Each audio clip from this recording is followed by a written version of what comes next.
begin with President Emmerson Mnangagwa, who presided over the 41st graduation ceremony of officer cadets at the Zimbabwe Military Academy in Gweru.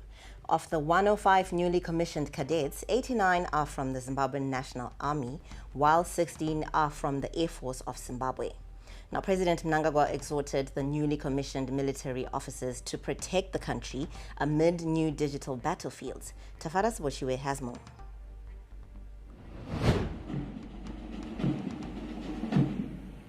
Addressing the parade as the Commander-in-Chief of the Zimbabwe Defense Forces, President Mnangagwa urged the newly commissioned officers to uphold integrity, loyalty and patriotism.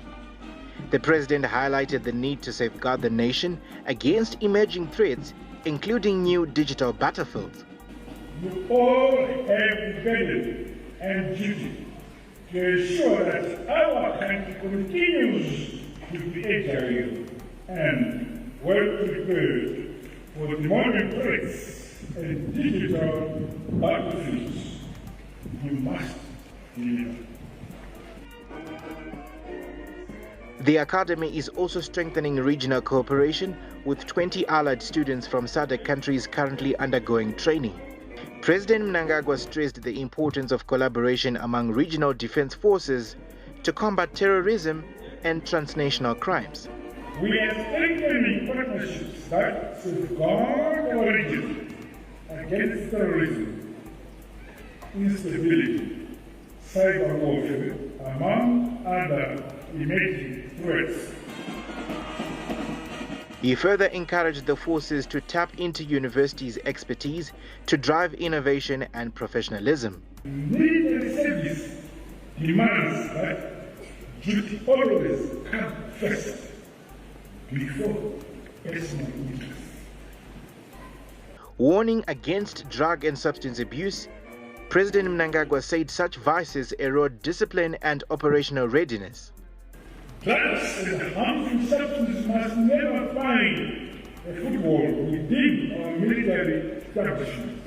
As the newly commissioned officers resumed duty, President Mnangagwa reaffirmed the government's commitment to building a disciplined, modern and professional defense force, ready to safeguard Zimbabwe's sovereignty and contribute to regional peace and security.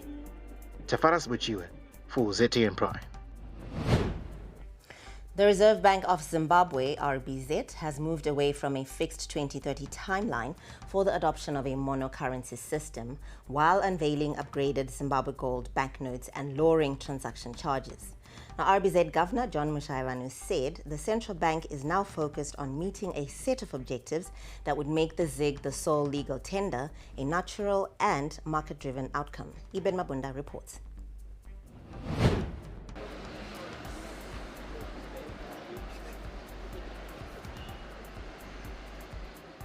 In the presentation of the monetary policy statement, Dr. John Mushayevanu, the Reserve Bank Governor, announced new measures to increase the circulation of Zimbabwe's currency, the ZiG, reinforce the foreign currency regime, as well as build on the prevailing macroeconomic stability. The tight monetary policy stance adopted by the Reserve Bank since September 2024 has delivered sustained disinflation, with the country recording single-digit ZiG annual inflation from January 2026. February inflation stood at 3.7%, the first sustained single-digit inflation environment in 27 years. Resultantly, the bank policy rate has been maintained at 35%, with statutory reserve requirements held constant. In a major currency development, the Reserve Bank will unveil the upgraded Zimbabwe gold banknotes on April 7, 2026. The new notes will circulate alongside existing currency, while worn notes are gradually withdrawn from the system. These are the ones that are coming in on the 7th of April. Then there is the 100 ZiG and 200 ZiG that are going to come later. The upgraded series forms part of a broader policy framework aimed at entrenching macroeconomic stability and supporting the eventual transition to a monocurrency system. we are not talking about 2030 anymore. We are talking about conditions precedent for us to achieve monocurrency. But is it possible that if we sustain this for 2026, 2027, 2028, is it possible that we could go monocurrency in 2028? Why not? To modernize the foreign exchange market under the willing buyer, willing seller framework, the central bank is developing a new trading platform for authorized dealers. On the retail banking front, commercial banks have agreed to major fee reductions. Cash withdrawal fees are now capped at 2%, point of sale charges reduced to 1.5% and capped at $20 with no minimum fee, while balance inquiry and cash deposit charges have been eliminated. Cash withdrawal fees, I think it was going at anything 3 to 4%. They have said the maximum should now be 2% for cash withdrawal. They have removed the balance inquiry charges. In fact, I say to them, it's... Mobile network operators have also been directed to cleanse unverified accounts by June, while all nano loans must now be underwritten by commercial banks and reflected on their balance sheets. Now, with the growth in Zimbabwe's foreign currency reserves, a decline in inflation to single-digit territory for the first time in nearly 3 decades, and the rollout of new notes, could this signal a new direction in Zimbabwe's macroeconomic trajectory? Reporting for ZTN Prime, I'm Ibn Mabunda, Zimbabwe's capital, Harare.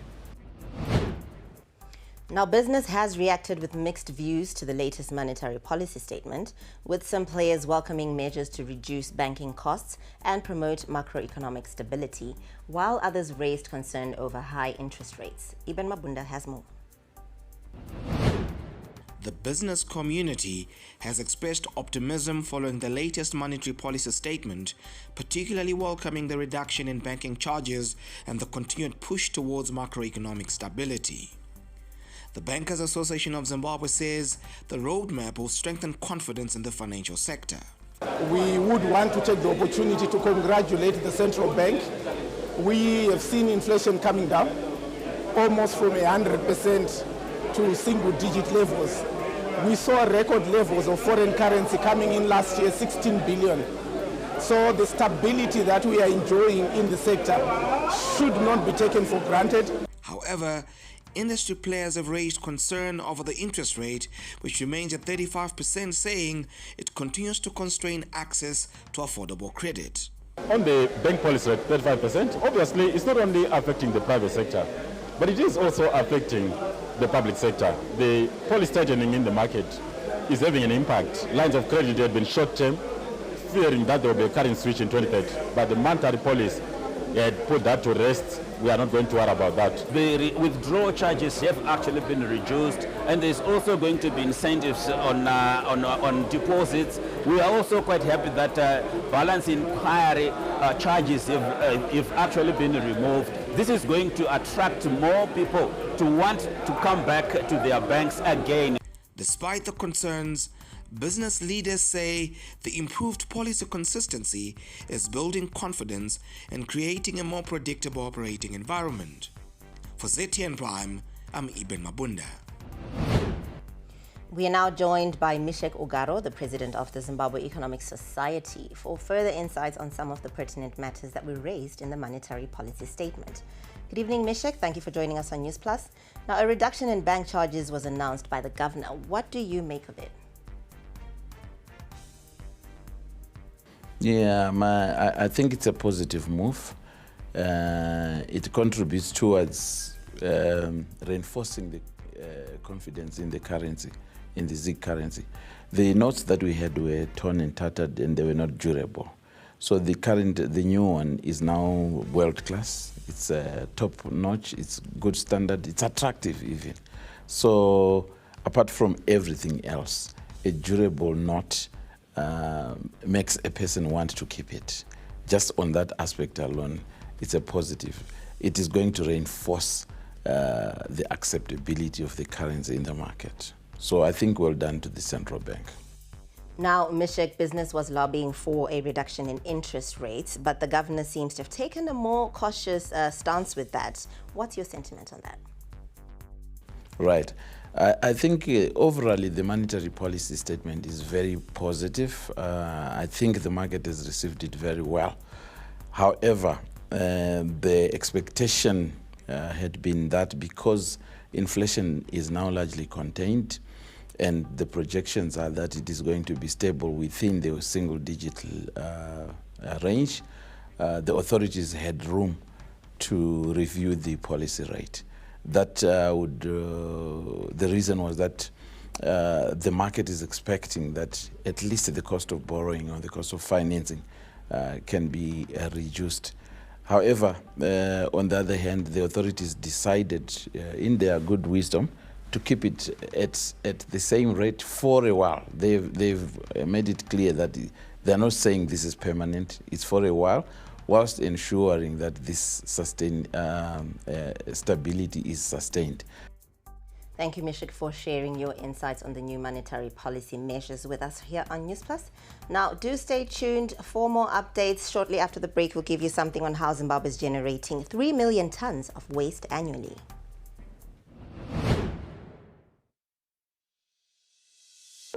Invitation of public comments on the Constitution of Zimbabwe, Amendment Number 3, Bill HB1, 2026.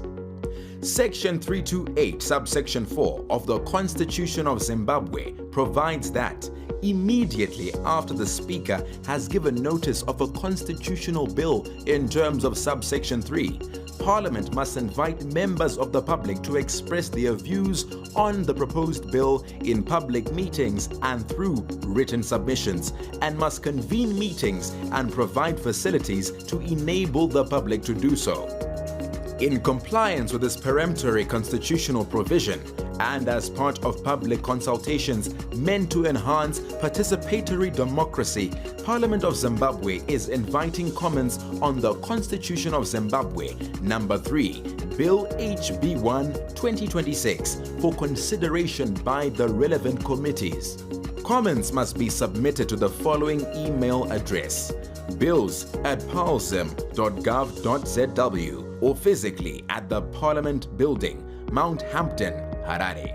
Public hearings on this bill will be announced in due course on dates to be advised. For any clarification on the process, you may get in touch with the Acting Deputy Clerk of Parliament on nyawo@palzim.gov.zw.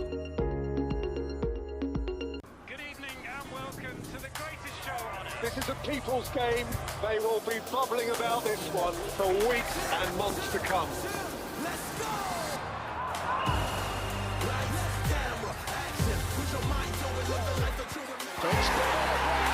Wherever you are, whatever your reason, it's on SuperSport all season long.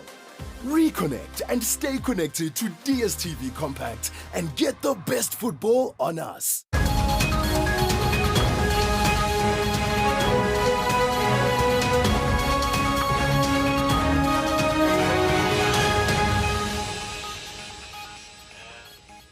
Welcome back and thank you for staying tuned to Newsplus this evening. Now, still on our local stories, authorities have raised concern over increased volumes of waste, with Zimbabwe now producing 3 million tons of waste per year. The Environmental Management Agency said the increase of plastic waste, despite the ban on thin plastic carrier bags, is of much concern. And speaking after a stakeholder workshop aimed at developing waste handling strategies involving the Ministry of Environment, Emma said there is need for more legislation and strengthening existing laws on waste management. Previously, we had the Integrated Solid Waste Management Plan, which was drafted sometime in 2011, which gave us an indication that as a country we're generating 1.8 million tons of waste annually, and 18% of that was actually consisting of plastic.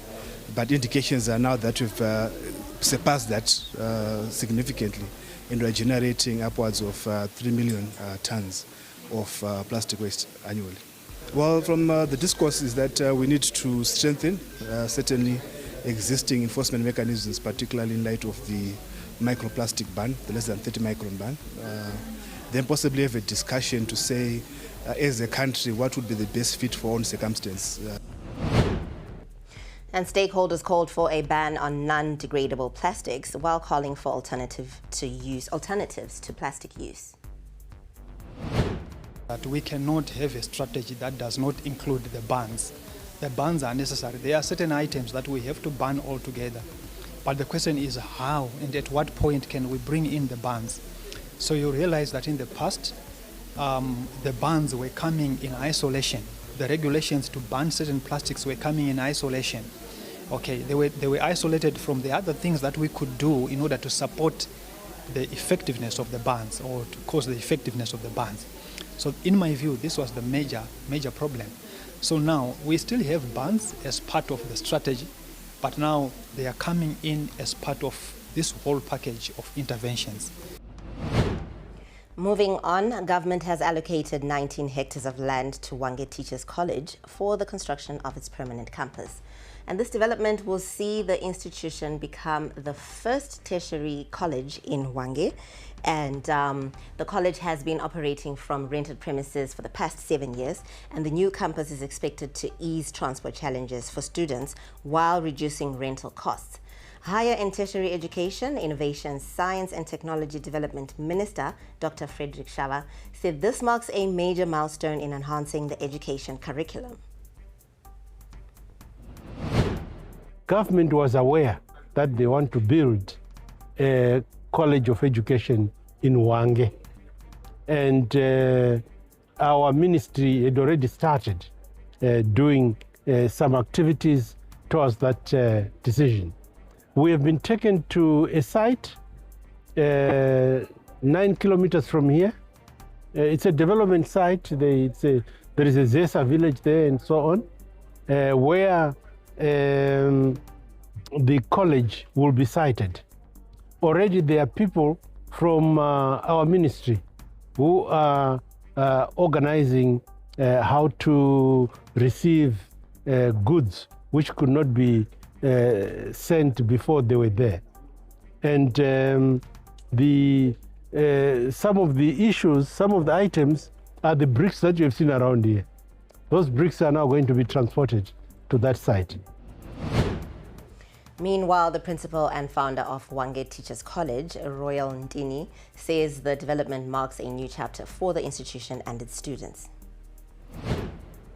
The construction of the college is going to be beginning now. Yes, we have been operating since 2019. We have produced graduates. They are already in the schools. They are now the full-fledged teachers. But we are saying where we are operating now, it's just a former primary school. So we have a site, 19 hectares in terms of size, and we are excited that very soon we shall be constructing a standard college. Zimbabwe is ready for the 2026 tobacco marketing season. We give you that story in business.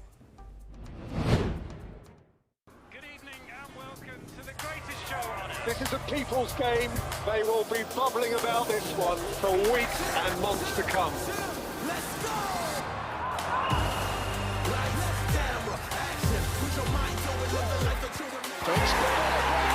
Wherever you are, whatever your reason, it's on SuperSport all season long. Reconnect and stay connected to DSTV Compact and get the best football on us.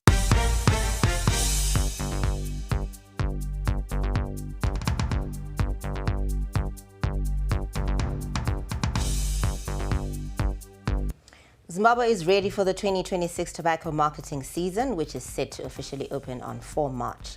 And this was revealed today during a comprehensive assessment of 3 tobacco auction floors in Harare. And Deputy Minister of Agriculture, Vangelis Haritatos, said government is satisfied with the level of preparedness and confirmed that all logistical arrangements are in place ahead of the opening day.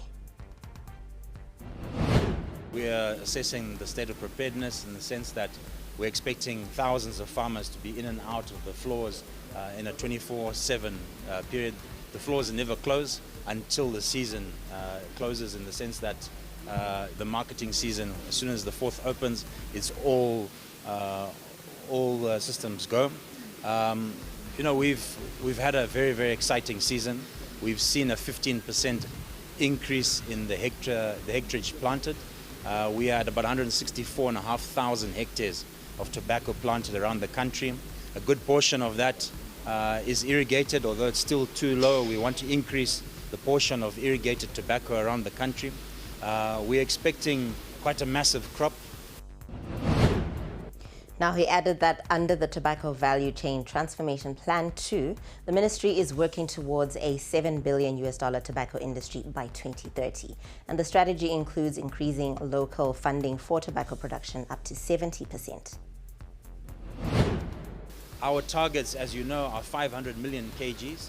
So we are well within that. Last year, we touched on 353 million kilograms of tobacco. So if we get to the 400, that means next year we must get to the 450. The following year, we must finally get to the 500. So it's very, very exciting times for us. What we need to focus on is to implement our plan to ensure that value addition is at the heart of any tobacco in our country, so that our people, our Zimbabweans, can benefit from whatever beneficiation comes from the tobacco. We'll give you an update on the Mighty Warriors shortly after the break. They call me Racer X, or in this case, Racer J. All right. Put your seatbelt on.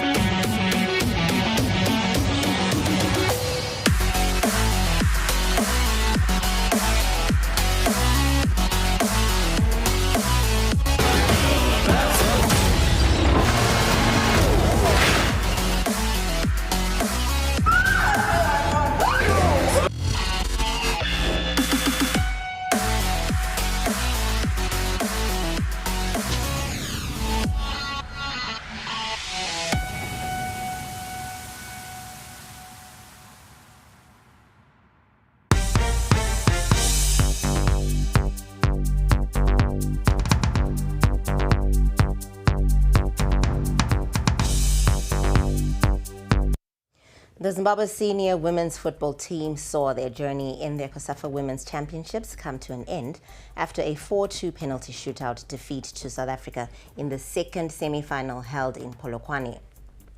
Now, the Mighty Warriors made a bright start, taking an early first-half lead through a superb long-range strike by Ethel Chinyerere. However, the hosts responded minutes before halftime to level the score, sending the match into the break tied at 1-1. And with no further goals in regulation time, the contest was decided by a penalty shootout, where South Africa emerged 4-2 winners as Zimbabwe missed 2 penalties. Now, Zimbabwe will now turn their focus to their third-place playoff, where they are set to face Zambia over the weekend. And in other sports news, a new national secondary schools football tournament has been launched with the aim of using sport as a tool to fight drug and substance abuse among the youths. The Young and Great Nash Under-20 tournament, launched by Tanaka Mashamanda, founder of the Tani Foundation, will see champions from all 10 provinces converge in Gweru for the schools football tournament. The tournament aims to promote talent identification and development, encourage discipline, teamwork, and leadership, provide a safe and competitive environment for young people. But beyond competition, this tournament carries a strong social mission. The core objective is the drug and substance abuse awareness, which His Excellency, the President of our nation, Dr. E.D. Mnangagwa, declared a national threat. The central goal of this tournament is to reach young people in the schools with clear and consistent drug and substance abuse prevention messaging. Nash representative Josiah Mbirimi welcomed the initiative, saying it not only gives youngsters a chance to showcase their talent, but also takes them away from the streets. There were a lot of abilities where as children could go and play and no one would talk about drugs. But today every space has been taken either by buildings, sports fields are very few. And this initiative is going to take children away from the streets. knowing that most of the schools have got a double session. The children are at school for half a day, and after they've finished the school at 12, what are they doing? And those who are coming to school in the afternoon, what are they doing? So when you involve them in sport, they are actually expending their energies, bringing partnerships or friendship, and also looking at the future of how they can develop their talent. So this is a noble initiative that we really support. Moving on, the Northern Region Soccer League, through their sponsor MCM Estates, have honoured their promise by rewarding the league's individual winners from the 2025 end-of-season awards with residential stands, each valued at $24,000 in the Chesa Wildlife Resort in Mount Darwin. Now, Coach of the Year, Paul Chimalizeni, who guided Agama to top flight promotion, is delighted by the move, describing it as a once-in-a-lifetime opportunity and the first of its kind in his coaching career.